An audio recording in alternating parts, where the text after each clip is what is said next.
Yo, what up? Welcome back to ranking all 40 Mario and Luigi areas. If you haven't checked out last time, spoilers in 3, 2, 1, we ranked Pillow Castle at the very bottom, which shouldn't be surprising to you if you have played the Mario and Luigi games.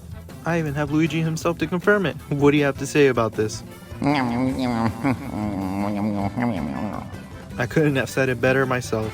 If you want a little reminder of how this works, we are going to rank the specific music in that area, the bosses, and of course the difficulty, along with certain other things. Two new things though is that I'm going to be uploading a playlist now, since this is now a series, which I have now uploaded because this is part 2. And of course, Mondays and Fridays are going to be when I post these at 3 p.m. Pacific time, so if you want to just come immediately to get your content, there you go. With all that out of the way, let's get into number 39.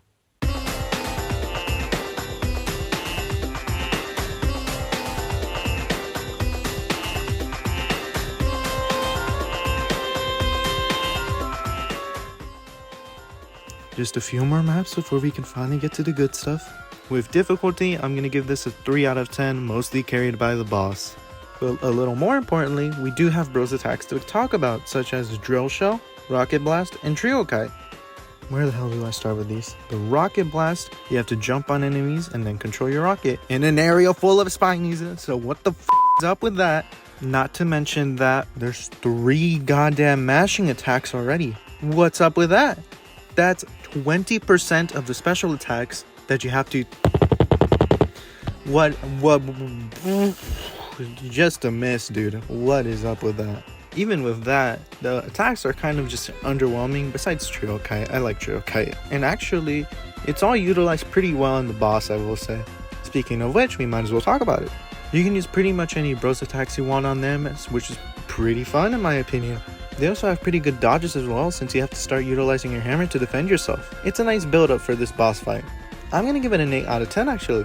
Except for the fact that there's goddamn Papercraft Kamek. It's one of the most boring bosses, like even more boring than the first Papercraft, because you just have to spend more time on it, which it's somewhat equally difficult, so it's just more time on it and just more boring and more tedious. Let's talk about our final aspect, which is the music, and let's talk about the battle songs because they're serviceable enough. They work when you play the game, but you're most likely not going to listen to them outside of that. However, the area for this music is so goddamn disappointing. Desert music is always supposed to go hard in Mario and Luigi. This is just so forgettable, dude. Otherwise, that's pretty much it for Doop Doop Dunes getting an F tier. At least it's not as boring as the first area of Dream Team, but really, do you really want to count that as an achievement?